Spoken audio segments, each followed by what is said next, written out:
नमस्कार विद्यार्थियों, हम पढ़ रहे हैं रीट में अनुवाद पढ़ रहे थे। विद्यार्थियों, हम कौन सा विषय पढ़ रहे हैं? अनुवाद। और ये जो अनुवाद टॉपिक है, यह अनुवाद टॉपिक ऐसा होता है विद्यार्थियों जिसके विषय में जितना आप पढ़ोगे तो अन्य जो व्याकरण है वो पूर्ण होती चली जाती है। जैसे हमने इससे पहला जो लेक्चर था उसमें हमने क्या पढ़ा? एक सूत्र था, देखिए क्या सूत्र था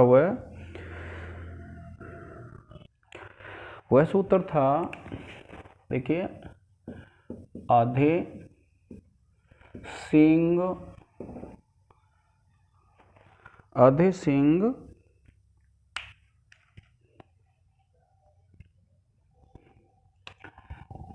स्था आसाम कर्म।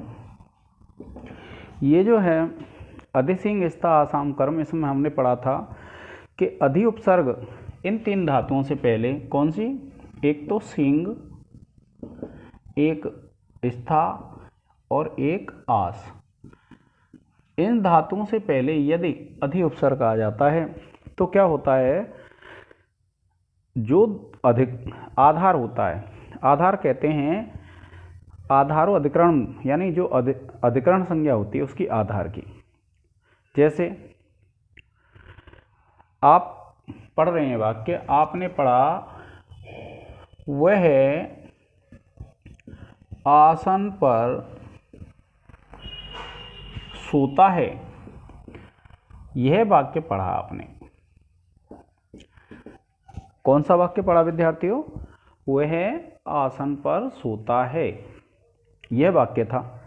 और इस वाक्य में क्या होता है? वह आसन पर सोता है और वह आसन पर सोता है। अब आप इसको जैसे बनाएंगे तो इस धातु में क्या होता है कि सह,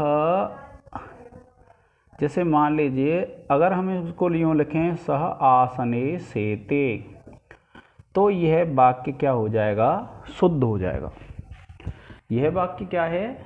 शुद्ध है। और आपके में यह सूत्र दिया हुआ है, और आपके में ये जो सूत्र दिया हुआ है अगर आप इसके हिसाब से देखोगे तो क्या होगा विद्यार्थियों कि आपको देगा वह सह आसने अधिसेते, यह दे देगा विद्यार्थी। आपको क्या दे देगा? सह आसने अधिसेते, कि वह आसन पर सोता है। और आपसे पूछ लेगा कि इस वाक्य को शुद्ध बताइए। तो आपको पता है आपको क्या चीज़ ध्यान रखनी है कि अगर अधि उपसर्ग आ रहा है किससे? सिंग, स्था और आस धातु से। ध्यान रखना इस चीज़ का, कई बार पूछा गया है। साधारण सवालों को नहीं पूछते हैं वे ऐसे सवाल पूछते हैं जिससे आप उलझ सकते हैं। तो इसमें क्या है, अगर अधि उपसर्ग आ रहा हो और अधि उपसर्ग के साथ यदि अधि तिष्ठति आ रहा है या ये अध्यास्ते आ रहा है, इनमें से कोई सा भी आ जाए। कौन सा आ जाए विद्यार्थियों?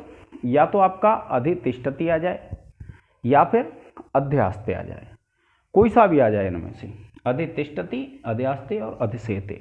तो ये जो होगा, जो अधिकरण होता है, अधिकरण की कैसी स्थिति होती है? अधिकरण में सप्तमी आती है। सप्तमी अधिकरणी एक सूत्र है कारकों का, और जो सप्तमी अधिकरणीय सूत्र है उसके अनुसार क्या है? इसमें सप्तमी आनी चाहिए। लेकिन ये जो सूत्र है वह क्या कहता है कि यदि इन तीन धातुओं से पहले क्या आ रहा होगा?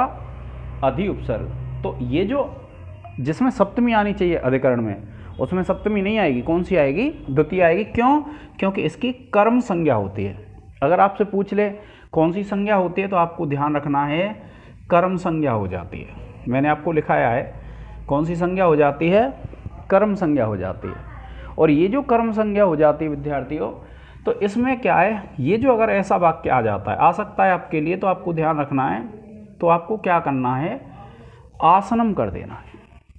क्या करना है विद्यार्थियों? कि जो आपके लिए यह जो आसने आएगा इसको क्या कर देना है? आपको आसनम कर देना है। और अगर इसको आप आसनम कर देंगे तो ये शुद्ध हो जाएगा। जैसे कुछ परीक्षाओं में आए हैं, मैं आपको पेपरों के उदाहरण भी बताऊंगा के पेपरों में कौन से आए हैं। तो इस प्रकार से आपको इस चीज़ का बिल्कुल ध्यान रखना है विद्यार्थियों। और देखिए एक और है, इसका आप एक स्क्रीनशॉट ले लें। इसके बाद जब देखते हैं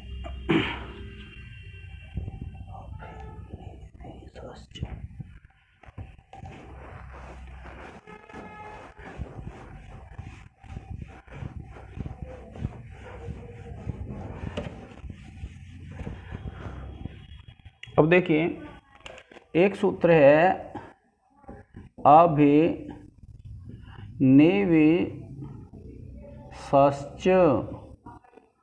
ये सूत्र है विद्यार्थियों। और यह सूत्र क्या कहता है, देखिए जब आप पढ़ेंगे तो यह सूत्र ये कहता है अभि और नि। देखिए एक तो ये अभि है और एक नि है। क्या कहता है कि अभि और नि ये दोनों, देखिए विद्यार्थियों क्या कहते हैं कि इसमें आप देखेंगे इसमें दो हैं, एक तो अभि उपसर्ग है और एक नि उपसर्ग है। और अभि और नि दो जो उपसर्ग हैं इनको जब आप देखोगे अभि और नि को, तो अभि और नि और ये विस क्या है, धातु है। तो ये सूत्र ये कहता है कि अभि और नि एक साथ होने चाहिए। क्या हो कि अभि और नि उपसर्ग एक साथ हों और उसके अभि और नि उपसर्ग पूर्वक विस धातु जो होती है, विस धातु के आधार की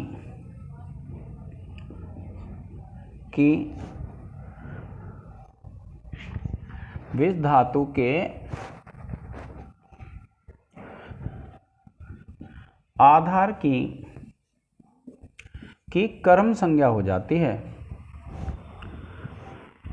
कर्म संज्ञा होती है। ये है विद्यार्थियों जैसे वाक्य। अब कर्म संज्ञा क्या होती है, आपने कारक पढ़े हैं, कर्म कारक होता है। और ये जो कर्म कारक होता है वह कर्म कारक कैसा होता है विद्यार्थियों, जिस कारक में द्वितीय विभक्ति आती है। आप भी जानते हैं कर्म को, तो कर्म जो कारक होता है उसमें कौन सी विभक्ति आ जाती है, द्वितीय विभक्ति आ जाती है। और जो द्वितीय विभक्ति है, अब कर्म संज्ञा होगी किसकी, अगर विस धातु है और विस धातु से पहले अभि और नि दोनों उपसर्ग आ जाते हैं। कौन से अभि और नि एक साथ मिलकर के अगर ये दोनों उपसर्ग आए और विस धातु आ जाए तो क्या होगा, वो जो आधार होगा, आधार में क्या है, कर्म संज्ञा के स्थान पे कौन सी संज्ञा हो जाएगी, आधार जो अधिकरण संज्ञा होती है उसके स्थान पर कर्म संज्ञा हो जाएगी।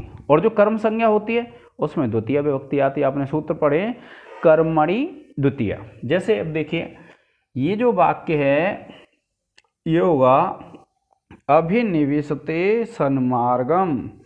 क्या होगा विद्यार्थियों,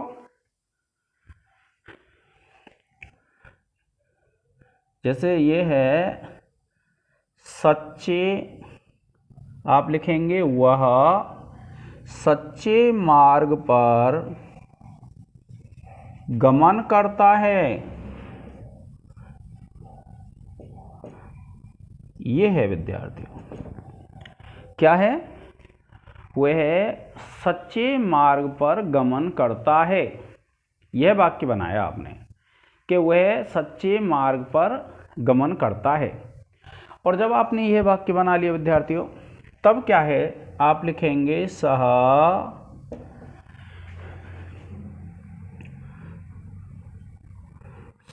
सन्मार्गे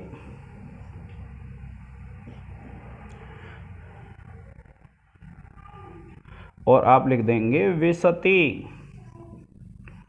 ये तो हो गया हमारा साधारण वाक्य। साधारण वाक्य क्या होते हैं, जिन वाक्यों में आप जो कारक चिन्ह होते हैं उनके अनुसार उसका अनुवाद कर सकते हैं, उनको हम साधारण वाक्य बोलते हैं। लेकिन ये जो कारक सूत्र है वो क्या कहता है कि ये केवल विस धातु आएगी तो ये क्या हो गया, आधार हो गया, और सप्तमी विभक्ति आएगी इसमें। और जब ऐसा हो जाता है, मान लीजिए यहां पर वो दे दे अभिनिवेशते,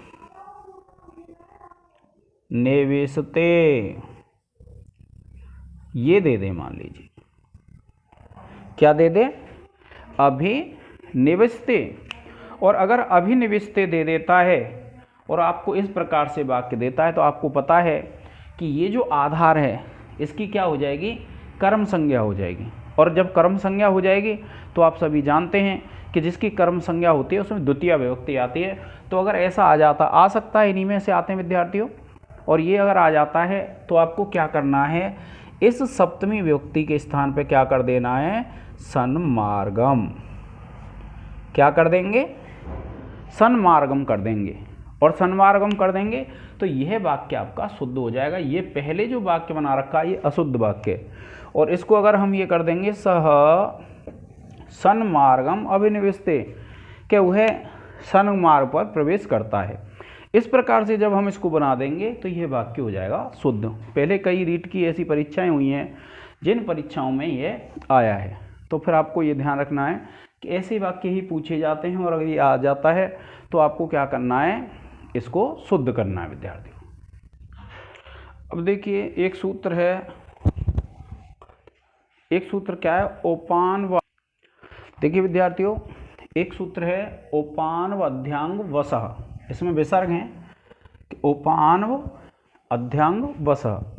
तो ये जो सूत्र होता है इसमें क्या होता है, ये सूत्र क्या कहता है, देखिए उप, यह एक उपसर्ग है, अनु यह एक उपसर्ग है, अधि यह उपसर्ग है, और आंग, आंग में आ बसता है विद्यार्थियों, आप सभी जानते हैं आंग में आ बसता है। तो ये जो उपसर्ग हैं उप, अनु, अधि और आंग, ये जो उपसर्ग हैं इनके बाद क्या आ जाए, वस धातु आ जाए।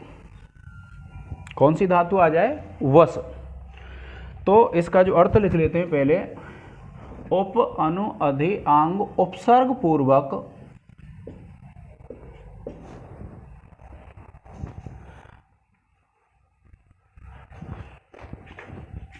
देखिए आप लिखेंगे उपसर्ग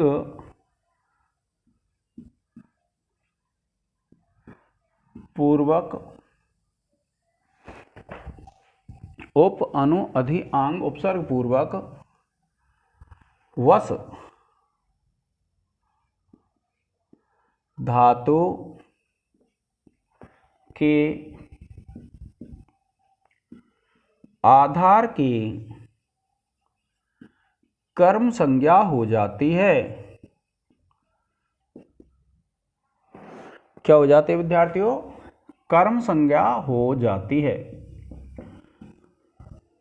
देखिए मैं आपको बता चुका हूं कि जिसकी भी कर्म संज्ञा होती है उसमें द्वितीय विभक्ति लगती है, क्योंकि आपका एक कारक सूत्र है कर्मणि द्वितीया, और कर्म में कौन सी विभक्ति लगेगी, द्वितीय विभक्ति लगेगी, आपको ध्यान रखना है। अब ये जो सूत्र है कारकों का, यह क्या कहता है कि वस धातु होती है, ये जो वस धातु होती है, वस धातु का अर्थ होता है, इस वस धातु का अर्थ होता है रहना। ठीक है, वस धातु का क्या अर्थ होता है, वस धातु का अर्थ होता है रहना, और ये जो वस धातु है इसका जो अर्थ होता है रहना। तो इस रहना अर्थ में ये क्या कहते हैं, देखिए कि वन में रहता है। क्या कहेंगे विद्यार्थियों आप, कि हरि वैकुंठ में रहते हैं। अब ये क्या कह रहे हैं कि जैसे आपने वाक्य बनाया वह है वन में रहता है, ठीक है। अब आप इस वाक्य को जब बनाएंगे तो आप क्या लिखेंगे कि सह वनम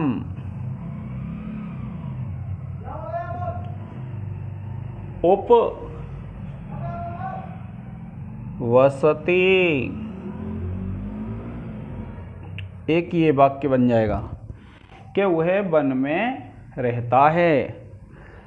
दूसरा बन जाएगा देखिए सह वनम अनुवसति, अनुवसति। और फिर तीसरा वाक्य बना लेंगे आप, क्या बन जाएगा? सह वनम अधिवसति, सह वनम अधिवसति। ये है बस सम्य आना है। और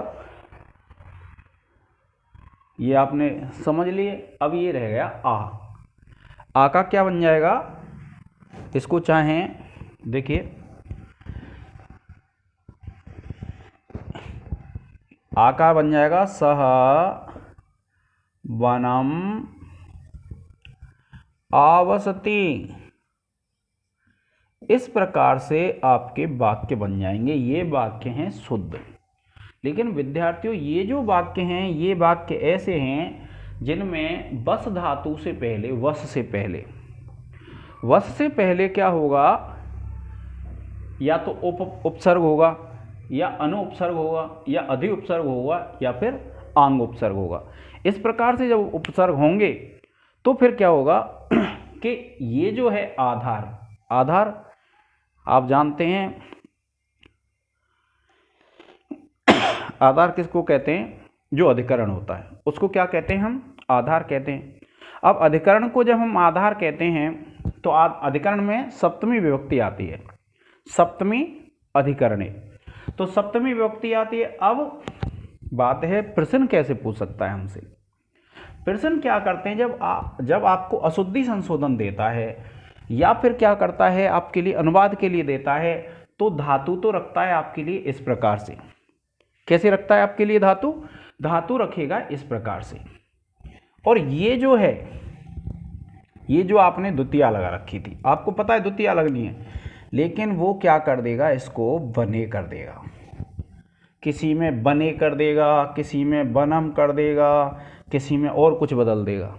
तो आपको ध्यान रखना है कि इस वाक्य का अनुवाद क्या होगा? अनुवाद होगा बनम, द्वितीया। इससे ज़्यादा इस सूत्र में से या फिर इस अनुवाद के वाक्य में से नहीं पूछ सकता है आपसे। आपसे जो भी पूछेगा वो इससे संबंधित ही पूछेगा। तो आप ध्यान रखेंगे, अगर इसमें सप्तमी है तो नहीं करना है, इसमें इस प्रकार से करना है। लेकिन अगर उपवसति नहीं कहे वो, आपको ध्यान रखना, ये आ गया आपके समझ में कि ये द्वितीया करनी है आपको। अब मान लीजिए वह वाक्य देता है आपके लिए कि वह वन में उपवास करता है। ये वाक्य दे दिया, मान लीजिए क्या दे दिया? वह वन में उपवास करता है, रहता नहीं है, उपवास करता है, व्रत करता है। अगर ऐसा कोई वाक्य आपके लिए दे दिया जाता है तो आपको ध्यान रखना है, इसमें सप्तमी विभक्ति आएगी। आप लिखेंगे सह वने उपवसति। ये तो वाक्य हो गया किसका? उपवास करता है। और अगर आपको वह वाक्य देता है कि वह वन में रहता है, क्या देता है आपके लिए वाक्य? कि वह वन में रहता है। इस प्रकार का अगर कोई वाक्य आपके लिए देता है तो आपको उपवसति में यहाँ द्वितीया विभक्ति लग जाएगी। इस वाक्य को दे सकता है क्योंकि यहाँ उपवास करना नहीं आता है। जो सूत्र लिखा गया किसके लिए लिखा गया है? कि वह वन में रहता है। तो वह वन में रहता है, तो इसके लिए वाक्य बनेगा सह वनम उपवसति। यह वाक्य आपका शुद्ध हो जाएगा विद्यार्थी। क्या हो जाएगा? यह वाक्य शुद्ध हो जाएगा। यह वाक्य अशुद्ध नहीं है। कैसा है? शुद्ध है। तो इस प्रकार से आपको छोटे छोटे वाक्यों को ठीक तरह से याद कर लेना है, जिससे आपको दिक्कत नहीं आए।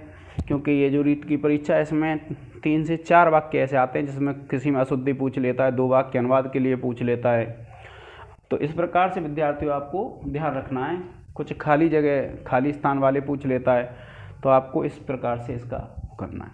आज के इस लेक्चर में इतना ही विद्यार्थियों, और आगे के लेक्चरों में हम आगे के सूत्रों को पढ़ेंगे। धन्यवाद।